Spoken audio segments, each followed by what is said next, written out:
अब शंकर भगवान कहां रहते हैं? कैलाश पर। शिव जी कहां निवास कर रहे हैं? शमशान में। शिव जी कहां रह रहे हैं? पर्वत के ऊपर। सती मैया कहां रह रही है? राजा दक्ष प्रजापति के घर में, जहां करोड़ों की संपदा है, वैभव है, धन है, संपदा है, सत्ता है, सब कुछ है। दक्ष प्रजापति की यहां कोई कमी नहीं।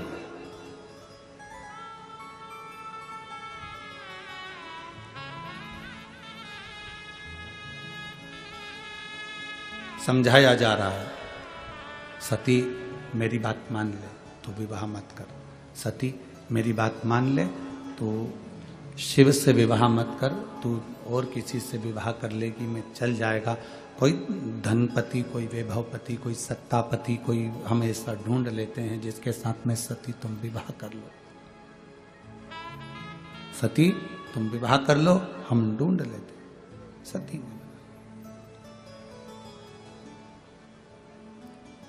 सती कहती हैं मैं विवाह करूंगी तो केवल देवाधिदेव महादेव से करूंगी, इसके सिवा विवाह नहीं करूंगी। दक्ष प्रजापति ने भगवान शंकर को बुलाकर एक बात बड़ी सुंदर कही, और एक एक लड़के की बुद्धि में यह बात बैठना चाहिए जो शंकर भगवान ने दक्ष प्रजापति से कही। पहले दक्ष की बात सुन लेना, उसके बाद शंकर जी की बात सुन लेना। विवाह करने वाला लड़का, विवाह करने वाला वर, उसके मुख पर शिव महापुराण का यह संवाद अब उसकी जिह्वा पर होना चाहिए।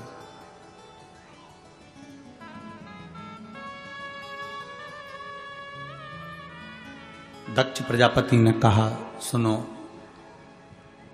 शिव, मेरी बेटी सती का विवाह तुम्हारे साथ में हो रहा है।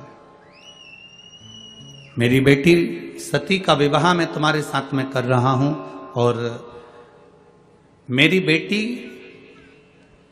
सती का विवाह मैं तुम्हारे साथ में कर रहा हूं, जिसने अपने परिवार में राजसी ठाट देखा, वैभव देखा, सत्ता देखी, धन देखा, संपदा देखी। अब मेरी बेटी तुम्हारे साथ में विवाह करना चाहती है। तुम कैलाश पर रहते हो, शमशान में रहते हो, तुम्हारे पास में ऐसा धन, वैभव, संपदा कुछ भी नहीं है। मेरा मन करता है कि तुम जो मांगोगे मैं अपनी बेटी के कन्यादान में वो दे दूंगा। थोड़ा ध्यान देना वनी वालों, बहुत सावधानी से कथा सुनना, और जितने लोग आस्था चैनल पर कथा सुन रहे हैं, फेसबुक यूट्यूब पर कथा सुन रहे हैं, बड़े ध्यान से सुनना। शिव, हे भोलेनाथ शंभु, कन्यादान में तुम जो मांगोगे मैं तुम्हें वो दे दूंगा।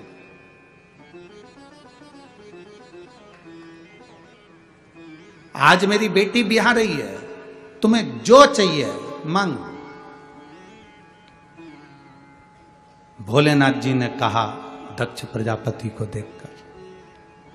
दक्ष प्रजापति को जब देखा तो देखकर भगवान शिव ने, भगवान शंकर ने, ओगरदानी ने, त्रिकालदर्शी ने, कैलाशी ने, अविनाशी भगवान शिव ने देखा, और भगवान शंकर ने देखते ही दक्ष प्रजापति के हाथ जोड़ते हुए, क्योंकि ये सती के पिता हैं, मेरे ससुर हैं, सती के पिता हैं, मेरे ससुर हैं, तो हाथ जोड़ते जोड़ते उन्होंने निवेदन किया, हाथ जोड़कर निवेदन करा दक्ष प्रजापति से, ससुर जी, पिताजी, मैं आपकी बेटी की मांग में जो सिंदूर भरूंगा, बस वो सिंदूर भरी हुई बेटी मुझे कन्यादान में दे देना, और वही इतना वर जरूर देना कि सिंदूर जो उसकी मांग में भरा गया है, वो सिंदूर मांग में भरी हुई बेटी आज डोली में बैठ रही है, और ये वर देना कि वो मांग में सिंदूर भरी हुई बेटी एक दिन अंतिम समय पर अर्थी में परिलेटी, उसके मांग में सिंदूर भरा हो, बिना सिंदूर के वो अर्थी पर भी ना लेटे।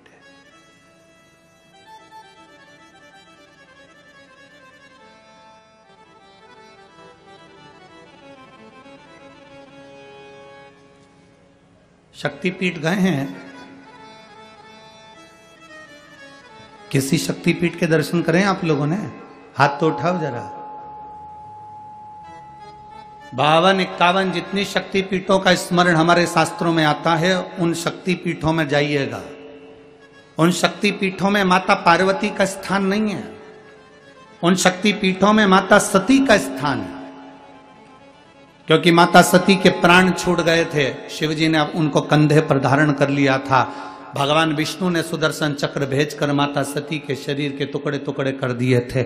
जितने टुकड़े होकर पृथ्वी पर गिरे वो सब शक्तिपीठ के रूप में निर्मित हो गए। और वहां आज भी माता सती के जहां अंग गिरे हैं, उन शक्तिपीठ पर आज भी तुम चुनरी चढ़ाओ ना चढ़ाओ, चूड़ी चढ़ाओ ना चढ़ाओ, उन शक्तिपीठ पर तुम हलवा पूड़ी चढ़ाओ ना चढ़ाओ, पर उन शक्तिपीठ का प्रमाण होता है कि उन पर आज भी सिंदूर और कुंकू जरूर चढ़ता है।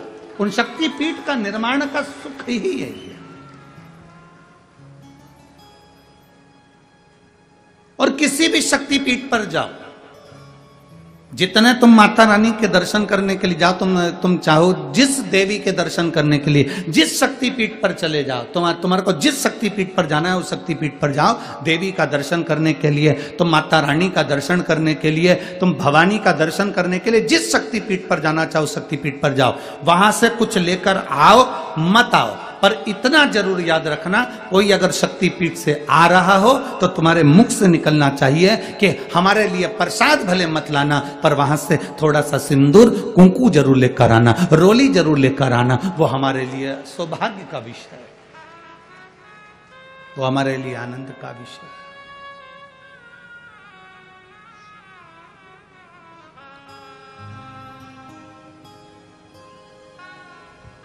महाराज शिव, मेरी बेटी सती तुम्हारे साथ में ब्याह रही है। शिव, मेरी बेटी सती का विवाह तुम्हारे साथ में हो रहा है। मेरी बेटी सती तुम्हारे साथ में ब्याह रही है। मेरी बेटी सती का विवाह तुम्हारे साथ में हो रहा है। और मांग लो, तुमको कन्यादान में अगर कुछ देना हो तो आप बोलो, हम आपको वो दे देते हैं। भोलेनाथ मना कर। क्यों मना करा? कार वाली बहू लेकर आओगे तो वो तुमको गैस पे रोटी सेक के नहीं देगी, तुम्हें सेक देगी।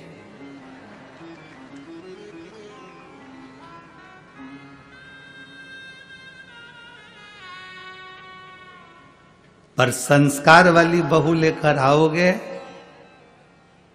तो जैसे वनी में शिव महापुराण की कथा हो रही है, ऐसी कथा तुम्हारे यहां भी हो जाएगी अगर संस्कार वाली ला।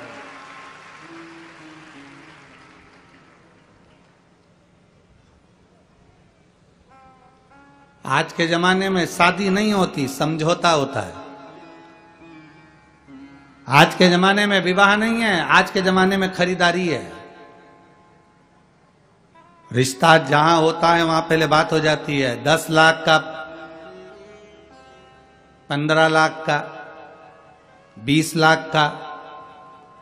और माँ बाप भी धन्य हैं जो खरीद भी लेते हैं, क्योंकि इनकी आदत में है।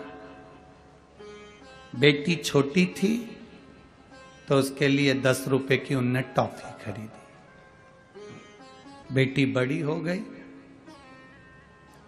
10,000 की साइकिल खरीदी। बेटी और बड़ी हो गई तो 2-5 लाख की गाड़ी खरीद ली, 2-5 लाख रुपए की गाड़ी। बेटी और बड़ी हो गई तो उन्होंने सोचा अब क्या खरीदें, तो उन्होंने कहा लड़की की शादी करना है तो 2 लाख खरीद लो।